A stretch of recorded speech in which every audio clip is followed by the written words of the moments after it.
Change आ रहा है। फिर हमारे पास एक सबसे इम्पॉर्टेंट चीज़ आता है, प्राइमरीली हमने यहाँ तक बात करी, तो क्वेश्चन आता है कि अब हमें इंडियन सेंट्रिक आइडिया को समझना ज़रूरी है। तो अगर हम इंडियन स्टोन एज की बात करें, ना ये चीज़ इंपॉर्टेंट है समझना कि जो इंडिया है, क्योंकि पूरे वर्ल्ड लेवल पे हम ये बिल्कुल नहीं कह सकते कि जो स्टोन एज है या जो एक पूरे टाइम स्केल में डेवलपमेंट हो रहा है वो एक यूनिफॉर्म पैटर्न पे हो रहा है। पूरे वर्ल्ड लेवल पे डिफरेंट डिफरेंट टाइम स्केल्स पे डिफरेंट डिफरेंट टाइम पीरियड्स पे एक चेंज, एक इवोल्यूशन होते देखने को मिलता है इंसान हमें। तो इंडिया में भी एक स्पेसिफिक टाइम पीरियड पे ये सारे डेवलपमेंट्स हो रहे थे, और वही टाइम पीरियड पे जब हम बात करते हैं तो पैलोथिक, मेसोलिथिक और न्यूलिथिक पीरियड पे भी डिवाइड होता है। अब ये जो पैलोथिक, मेसोलिथिक, न्यूलिथिक पे डिवाइड होता है वो कई सारे फैक्टर्स पे बेसिकली हम बात करने की कोशिश करते हैं। प्राइमली उसका जियोलॉजिकल टाइम स्केल क्या था, पूरे एक लार्जर टाइम स्केल के बीच में ये कब एग्जिस्ट करता था, किस किस तरीके से यहाँ पे टूल्स अवेलेबल हुआ करते थे, एंड थर्ड यहाँ पे सब्सिस्टेंस क्या था। अब क्वेश्चन आता है कि टूल्स और सब्सिस्टेंस, जियोलॉजिकल टाइम स्केल हो गया कि मान लेते हैं कि 10 लाख साल पहले से लेके 60,000 साल पहले तक या 60,000 से लेके 10,000 के तक टाइम स्केल डिवाइड किया गया। और दो हम ये नहीं बोल सकते एग्जैक्टली कॉन्क्रीट टाइम स्केल है, बट एक रफ टाइम स्केल माना जाता है कि हाँ इसके बीच में एग्जिस्ट करता होगा। टूल्स की बात करें तो डेफिनेटली फॉर एग्जाम्पल हम जब बात करते हैं आपकी लोअर पैलोथिक की, तो लोअर पैलोथिक की बात करें, जब मैं स्पेसिफिक टूल्स की बात करता हूँ तो यहाँ पे हमें पता है एक बहुत ही यूनिक टाइप के टूल्स हमें देखने को मिलता है जिसको हम कहते हैं अशूलियन टूल्स। अब जो अशूलियन टूल्स है वो एग्जैक्टली नाम यहाँ पे क्यों आया, बिकॉज इसका पहला जो डिस्कवरी हुआ था वो सेंट अशूल में हुआ था। अभी जो सेंट अशूल का है, ये बेसिकली सेंट अशूल जो है ये फ्रांस में, और यहाँ पे हमें देखने मिलता है कि यहाँ पे एक टाइप का हैंड एक्स को डिस्कवर किया गया था, जो कि हैंड एक्स बेसिकली एक अच्छा हमारे पास एविडेंस बनता है जो कि इस पीरियड को बिलोंग करता है। फिर अगेन एक ओल्डोवियन टूल आता है। ओल्डोवियन टूल जो है वो भी एक इसी बेसिस पे डिफाइन किया जाता है, जहाँ पे हमें चॉपर देखा गया था, और ये चॉपर भी इसी टाइम से बिलोंग करता है। इसलिए दो मेजर टूल टाइप्स में आता है, एक अशुलियन टूल टाइप, एक ओल्डोवियन टूल टाइप। फिर वैसे मेडोलिथिक पीरियड की, मिडिल पैलोथिक पीरियड की बात करते हैं तो इस टाइम पे भी जो हमें सबसे इंपॉर्टेंट टूल टाइप देखने मिलता है वो मॉस्टेरियन टूल्स है। ये ले मॉस्टेरी से मिला है जो कि अगेन फ्रांस में है, और यहाँ पे हमें एक इम्पॉर्टेंट टेक्निक इस्तेमाल किया जाता था जिसको हम कहते हैं लेवलॉइस टेक्निक। अभी लेवलॉइस टेक्निक क्या है, बेसिकली ये जो लेवलॉइस टेक्निक है ये बेसिकली फ्लेकिंग फ्लेकिंग मेथड होता है। अभी फ्लेकिंग मेथड बहुत इंपॉर्टेंट मेथड है, जिसके बेसिस पे क्या होता था कि अगर एक पत्थर है तो इंसान को ये समझ में आया कि जब हम दो पत्थरों को स्ट्राइक करेंगे तो एक पॉइंट पे अगर हम उसको जब हिट करते जाते हैं तो एक पार्ट जो है उसका वो टूट के बाहर निकलता है। तो वो टूट के बाहर निकलता है, उसको हम ज़्यादा रिफाइन करेंगे तो ऑलरेडी थोड़ा शार्प होता है, और जो उसको हम और शार्पन जो पार्ट होता है उसको अगर हम और थोड़ा सा रिफाइन कर देंगे तो डेफिनेटली हम क्या हो सकता है, हम उससे ज़्यादा यूटिलिटी ड्राइव कर सकते हैं। तो ये चीज़ इंपॉर्टेंट होता है। तो ये फ्लेकिंग मेथडोलॉजी थी जो कि मिडिल पैलोथिक में आया। वहीं अपर पैलोथिक की अगर हम बात करें तो यहाँ पे हमें जो है ब्लेड मेकिंग, जैसे ब्लेड्स होता है वहाँ पे मतलब और थोड़ा शार्प किया गया इसको, और ब्लेड मेकिंग इंपॉर्टेंट बनता है। इसका एग्जांपल हमारे पास था स्पीयर्स हो गए या फिर बो एंड एरो हो गए। तो ऐसे हमारे पास एग्जांपल्स जो है वो प्राइमरली अपर पैलोथिक से देखने को मिलता है। तो सेम हमारे पास मेसोलिथिक एंड न्यूलिथिक में आता है जो कि हम सब्सिक्वेंटली बात करेंगे। यहाँ तक क्लियर होता है। तो ये चीज़ हमने बात करी। फिर क्वेश्चन आता है कि इस टाइम पीरियड पे जो इंसान था वो हंटिंग गैदरिंग करता था। तो हंटिंग गैदरिंग की हम बात करें तो इंसान जो था वो घूमा करता था। वो आपका जो घूमा करता था वो कपड़े नहीं पहना करता था, क्योंकि उसको इस टाइम पे ये समझ नहीं थी कि उसको अपने शरीर को ढकना है। क्यों?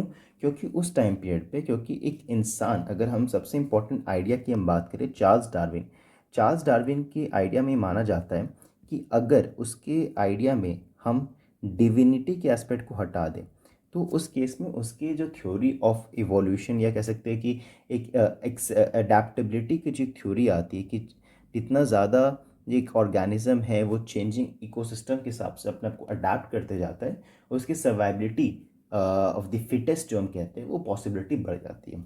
तो वही चार्ल्स डार्विन का जो अगर हम ये थॉट प्रोसेस की बात करें तो क्योंकि इंसान उस टाइम पे नेकेड था, बट उसकी पूरी बॉडी जो थी वो बहुत ज़्यादा हेरी थी क्योंकि टेम्परेचर उस टाइम बहुत ठंडा था और उसको अपने बॉडी को मेंटेन करना था। टेम्परेचर, थर्मल डिफेंस जो था उसको अपने बॉडी को मेंटेन करना था, और ये हेयर जो था उसकी बॉडी में वो उस ग्लेशिएशन पीरियड के दौरान इसको बहुत ज़्यादा मदद कर रहा था, जो कि बाद में जाके धीरे धीरे कम होते जाता है।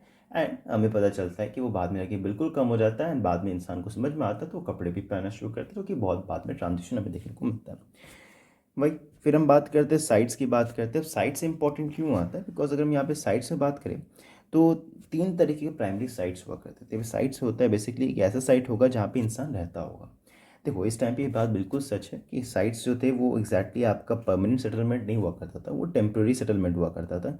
बिकॉज इंसान को पता है कि मान लेते हैं बाहर में बारिश ज़्यादा हो रही है या फिर बाहर में बर्फ़ ज़्यादा गिर रही है, तो इंसान को एक स्पेसिफिक टाइम पीरियड पे या फिर रात में उसको सोने के लिए कोई भी फैक्टर्स हो सकते हैं, उसको एक स्पेसिफिक टाइम पीरियड के लिए उस जगह पे पर्टिकुलर जगह पे रहना होगा, वहाँ पे उसको स्टे करना होगा। एंड जैसे ही आपका सब कुछ नॉर्मल होता है उसको लगता है कि सब कुछ ठीक है, वो वहाँ से वो शिफ्ट कर जाएगा। कोई वहाँ पे एक सेटलमेंट का पैटर्न देखने को नहीं मिलता है। फिर अगर एक फैक्ट्री साइट हमारे पास कैसे इंपॉर्टेंट बनता है। फैक्ट्री साइट बेसिकली स्कॉलर्स ने आर्कियोलॉजिस्ट ने आइडेंटिफाई किया कि बहुत सारे ऐसे लोकेशन जहाँ पे होर्ड्स ऑफ हमें टूल्स देखने मिले। अब होर्ड्स बेस ऑफ टूल्स देखने मिला तो ये एज्यूम किया गया है, मेड किया गया है, ये प्रोबेबली हो सकता है कि वो एक ऐसे लोकेशंस थे जहाँ पे आपका कई सारे टूल्स जो है वो मैन्युफैक्चर किया जाता था। क्वेश्चन आता है जब टूल्स को मैन्युफैक्चर किया जाता था तो एक बहुत बड़ा कारण हो सकता है उस टूल्स को मैन्युफैक्चर करने का कि काइंड ऑफ एक आपका ट्रेड हुआ करता था। If not in the modern sense की ट्रेड में बात नहीं करेंगे, but definitely primitive sense of trade हुआ करता था, यानी कि उनके बीच में इंट्रैक्शन ज़रूर हुआ करता था। अब इंट्रैक्शन किस तरीके से था वो थोड़ा डिफिकल्ट है सर्टेन करना, बट हाँ इंट्रैक्शन हुआ करता था। इसका मतलब है कि वो आइसोलेटेड नहीं हुआ करते थे। It is important. फिर ओपन एयर साइट देखने मिला, क्योंकि मैंने बताया था बहुत सारे जो टूल्स हुआ करते थे इनिशियल बेसिस पे वो बोल्डर्स हुआ करते थे जो कि हैवी हुआ करते थे। एंड क्योंकि वो हैवी हुआ करते थे उसको कैरी करना एक जगह से दूसरी जगह पर डिफिकल्ट हुआ करता था। पर डेफिनेटली उसके इस्तेमाल तो किए गए होंगे, तो डेफिनेटली उसमें कुछ ना कुछ ऐसे एविडेंसेस हमारे पास अवेलेबल है जो सर्टेन करता है कि हाँ इनका इस्तेमाल इस पर्टिकुलर पर्पज़ के लिए शायद किया जाता होगा। तो क्योंकि वो जब उनका इस्तेमाल कर लेते थे उसको ज़्यादा दूर तक कैरी नहीं कर सकते थे, वो उसको ओपन में छोड़ देते थे। एंड बाद में जाके इन्हीं को इस्तेमाल करके पता चला कि हाँ ये जो मटीरियल्स थे वो डेफिनेटली इस्तेमाल किया जाते थे। और क्योंकि डेफिनेटली बात है इनका ज़्यादा चलन में होगा तो ओपन एयर साइट्स हमारे पास ज़्यादा अवेलेबल हुआ करते थे ना। एक लास्ट क्वेश्चन हमारे पास आज के लिए जो है वो है साइट कैचमेंट एनालिसिस। ये जो साइट कैचमेंट एनालिसिस है इसको दिया गया था बीटा फिंजी के द्वारा एंड हिग्स के द्वारा। अब ये जो इंपॉर्टेंट पर्सनालिटीज़ है इन्होंने इस आइडिया को बताया था। एक बहुत सिंपल कॉन्सेप्ट है कि कोई भी इंसान मतलब कितना भी हमारे पास सिविलाइजेशन स्टैब्लिश हुआ, चाहे वो इजिप्शियन सिविलाइजेशन हो या मेसोपोटामियन सिविलाइजेशन हो या यूरोपियन या इंडस सिविलाइजेशन हो या फिर आपका चाइनीज सिविलाइजेशन हो या कोई भी बाकी सिविलाइजेशन हो, तो वो सारे के सारे किसी न किसी तरीके से एक रिवर सिस्टम के पास या वाटर बॉडी के सोर्स के पास। एग्जाम्पल के तौर पे टिग्रिस एंड यूफ्रेट्स जो कि हमारा मेसोपोटामिया केस है, इजिप्ट के केस में नाइल हो गया, चाइना केस में हुआंगो एंड बाकी ऐसी नदियाँ है, एंड इंडिया इंडस केस में इंडस एंड ट्रिब्यूटरीज बाकी हमें देखने को मिलता है ऐसे, जो कि इनके बेसिस पे इनके अराउंड राउंड बेस सेटलमेंट्स हमें खासकर देखने को मिलते हैं। तो साइट कैचमेंट एनालिसिस जो है ये कहने का मतलब ये होता है कि कभी भी कोई इंसान का जो सेटलमेंट है वो पानी के आसपास में होगा पहले तो। एंड इंसान जब भी शिफ्ट करेगा डेफिनेटली उसको क्योंकि अपनी नीड्स को मीट करना है, उसके अपने रिक्वायरमेंट्स को मीट करना है, तो वो डिस्पर्स करेगा एक लोकेशन दूसरी लोकेशन। तो बट वो ये चीज़ का बिल्कुल ध्यान रखेगा कि उसका जो एक एक्सटेंशन है, उसका जो एक माइग्रेशन है, शिफ्ट है, वो पानी के एक सोर्स से मैक्सिमम टू मैक्सिमम 10 किलोमीटर के एवरेज पे वो जाएगा, उसके बियॉन्ड वो नहीं जाता है। क्योंकि ये इस साइट कैचमेंट एनालिसिस इस चीज़ को डिफाइन करने की कोशिश करता है। क्यों?